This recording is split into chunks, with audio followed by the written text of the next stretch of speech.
Her ne kadar liberalizm 19. yüzyılın başlarına kadar gelişmiş bir siyasi inanç olarak ortaya çıkmasa da son 300 yılda kademeli olarak ve farkına varılabilir biçimde gelişmişti. Erken dönem liberalizmi aslında yükselen bir sanayi orta sınıfının arzularını yansıtıyordu. Liberalizm erken dönemlerinde anayasal ve temsili hükümeti savunmak yerine mutlakiyete ve feodal imtiyazlara karşı çıkıyordu. Ekonomik meselelerde ise 19. yüzyılın başlarından itibaren bırakınız yapsınlar kapitalizminin erdemleri olarak ünlenen ve her çeşit hükümet müdahalesini mahkum eden ayrı bir yaklaşım olarak liberal iktisadi düşünce gelişti. Fakat daha sonra yani 19. yüzyılın sonlarından itibaren refah reformunu ve iktisadi müdahaleyi daha tercihe şayan gören bir çeşit sosyal liberalizm ortaya çıktı. Bu tür bir vurgu modern liberalizmin ya da diğer bir ifadeyle 20. yüzyıl liberalizminin kendine has bir teması haline geldi. Bu tarihsel süreçteki değişimle beraber klasik liberalizm ve modern liberalizm ayrımının farkında olmakta fayda vardır. Ama bu ayrıma geçmeden önce liberalizmin temel unsurlarının çerçevesini çizmek önemli. Bu temel unsurlar o hep duyduğunuz bireycilik ve özgürlüğün yanında akıl,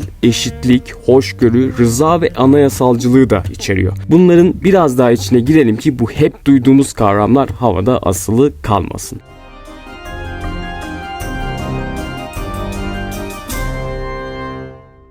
Aslına bakarsanız bireycilik liberal ideolojinin merkezi ilkesidir. Bu herhangi bir sosyal grubun veya kolektif yapının aksine insan bireyinin yüce önemine olan inancı yansıtır. İnsan her şeyden önce birey olarak görülür. Bu hem eşit ahlaki değere sahip olduklarını hem de ayrı ve benzersiz kimliklere sahip olduklarını ifade eder. Bu çerçevede liberalizmin hedefi içinde bireyin serpilip gelişebileceği, her birinin yeteneği ölçüsünde yapabileceğinin en iyisini yaparak kendi tanımladığı iyi doğrultusunda ilerleyebileceği bir toplum inşa etmektir. Bu da bireylerin kendi ahlaki kararlarını kendilerinin almasını mümkün kılan bir kurallar bütünü oluşturması anlamında liberalizmin ahlaki açıdan tarafsız olduğu görüşüne katkıda bulunur.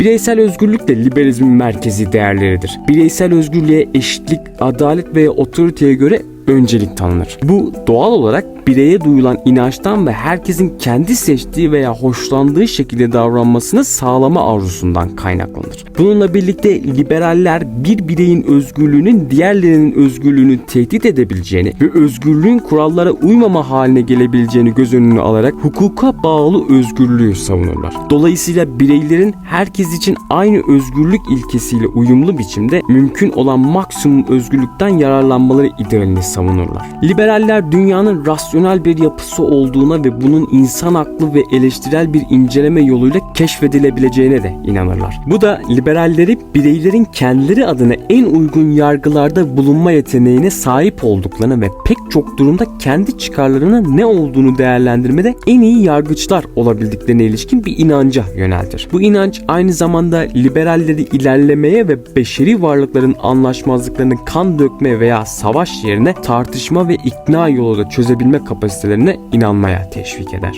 Liberalizmde bireycilik temele ilişkin bir eşitliği ifade eder. Yani bireylerin en azından ahlaki değer anlamında eşit oldukları inancını yansıtır. Bu eşit haklara ve yetkilere ilişkin liberal bağlılık özellikle de hukuki eşitlikte ve siyasi eşitlikte iyice belirginleşir. Ancak bireyler aynı seviyede yeteneğe ve çalışma isteğine sahip olmadıklarından dolayı liberaller sosyal eşitliği veya gelir eşitliğini desteklemezler. Bunun yerine tüm bireylere kendi eşit olmayan potansiyellerini gerçekleştirmeleri bakımından eşit şans tanıyan fırsat eşitliğini savunurlar. Dolayısıyla liberaller kabaca yetenek artı çok çalışmayı ifade eden liyakate dayalı meritokrasi, diğer bir ifadeyle liyakat sistemi ilkesini desteklerler. Liberaller hoşgörünün yani insanların mutabık olmadıkları fikir, konuşma ve davranışlara müsaade etmeye gönüllü olmalarının hem bireysel özgürlüğün hem de sosyal zenginleşmenin garantisi olduğuna da inanırlar. Ahlaki, kültürel ve siyasi çeşitlilik şeklindeki çoğulculuğun olumlu ve sağlıklı olduğuna, bütün inançların, fikirlerin serbest piyasasında test edilmesini sağlayarak tartışmayı ve entelektüel gelişmeyi desteklediğine inanırlar.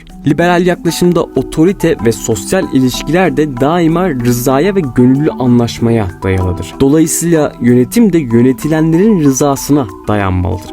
Bu doktrin liberalleri temsilden ve demokrasiden yana olmaya teşvik eder. Bu anlamda aslında otorite aşağıdan gelir ve daima meşruluk temeline dayanır. Liberaller hükümeti bir toplumda düzen ve istikrarın hayati öneme sahip teminatı olarak görmekle birlikte hükümetin bireye karşı bir tiranlığa dönüşebilme tehlikesi arz ettiğinin sürekli farkındadırlar. Lord Acton iktidar yozlaştırır derken buna işaret ediyordu. Bu yüzden liberaller sınırlı yönetime inanırlar. Bu hedefe ise yönetim gücünün bölünmesiyle çeşitli yönetim kurumları arasında bir denge ve kontrol yaratılmasıyla devletle birey arasındaki ilişkileri tanımlayan bir haklar beyannamesi içeren kodifiye edilmiş veya yazılı bir anayasanın oluşturulmasıyla ulaşılabildiğini ortaya koyarlar. Artık liberalizmin ana unsurlarının çerçevesini çizdiğimize göre liberalizmin zamanla geçirdiği dönüşümlerle ortaya çıkan daha modern liberalizmle klasik liberalizm arasındaki farktan da bahsedebiliriz. Bunu önemli buluyorum çünkü 20. yüzyıl liberalizmini 19. yüzyılın liberalizm anlayışıyla yargılamak bizi hataya düşürebilir. Dolayısıyla bu ayrımın diğer bir ifade dönüşümlerinin farkında olmak gereklidir.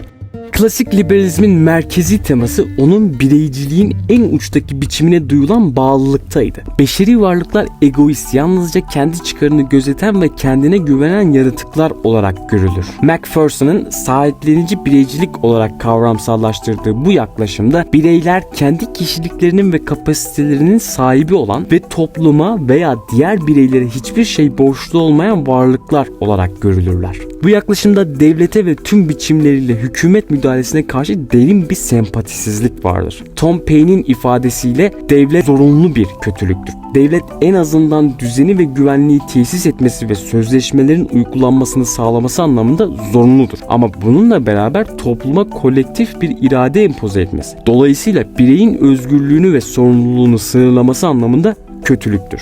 Bu yüzden klasik liberal idealde devlet vatandaşın diğer vatandaşların tecavüzünden korunması rolüyle sınırlı olduğu minimal veya bir nevi gece bekçisi devlet olarak kurgulanır. Bu kurgu iktisadi liberalizmde serbest piyasa mekanizmasına duyulan derin bir inançla ve ekonominin en iyi işlemesinin hükümet tarafından kendi haline bırakıldığında gerçekleşebileceği inancını getirir. Bu bağlamda bırakınız yapsınlar kapitalizmi refahı teminat altına alan, bireysel özgürlüğü destekleyen, liyakate göre bireylerin yükselişine ve düşüşüne izin veren ve sosyal adaleti sağlayan bir sistem olarak görülür. Yani liberalizm başlarda ya da diğer bir ifadeyle klasik liberalizm devletin müdahalesine katı bir şekilde karşıydı. Ama yine de devletin varlığını bireylerin hayatına minimum düzeyde etkilediği sürece zorunlu görüyordu. Daha sonra ise liberalizm ya da diğer bir ifadeyle modern liberalizm devletin olası müdahaleciliğine daha sempatik yaklaşmaya başlamıştı. Gerçekten de Amerika Birleşik Devletleri'nde liberal terimi minimal hükümeti destekleyenleri ifade etmek için değil, büyük hükümeti destekleyenler için kullanılır. Bu değişiklik sanayi kapitalizminin sadece yeni biçimlerde adaletsizlik ürettiğinin ve halk kitlelerini piyasanın kaprislerine tabi kıldığının kabul edilmesiyle ortaya çıkmıştı. John Stuart Mill'in eserlerinden etkilenen ve yeni liberaller olarak anılanlar daha geniş, pozitif bir özgürlük görüşünün bayraktarlığını yapmışlardı. Bu yaklaşımda özgürlük aç kalma özgürlüğünden daha fazla bir şeyi ifade etmeyebilecek olan sadece kendi haline bırakılma anlamına gelemez. Daha ziyade kişisel gelişimle ve bireyin başarılı olmasıyla bağlantılıdır. Yani bireyin kendisine yeterli hale gelmesini sağlama yeteneğiyle ve onun kendisini gerçekleştirmeye ulaşmasıyla. Bu görüş sosyal liberalizm veya refah liberalizmi için temel oluşturmuştur. Bu da devlet müdahalesinin tanınmasıyla özellikle bireysel varoluşu çürüten sosyal kötülüklerden bireyi koruyarak özgürlüğü genişletebilecek olan sosyal refah biçimindeki müdahalelerin tanınmasıyla tasvir edilir.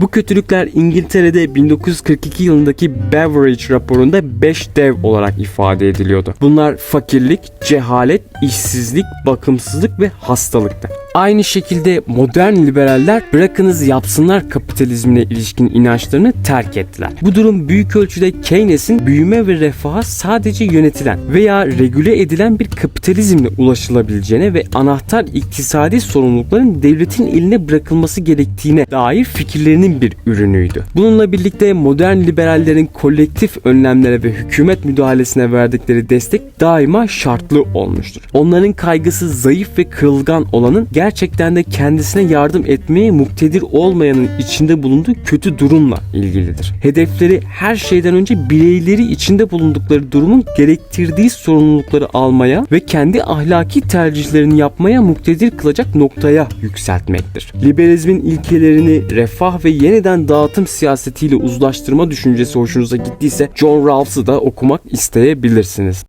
Bu videoda hem liberalizmin esaslarını hem de tarihsel süreç içerisinde geçirdiği değişimlerine bir bakış attık. Daha fazla böyle videolardan haberdar olmak için kanala abone olmayı ve videoyu beğenmeyi unutmayın. Şimdilik bay bay.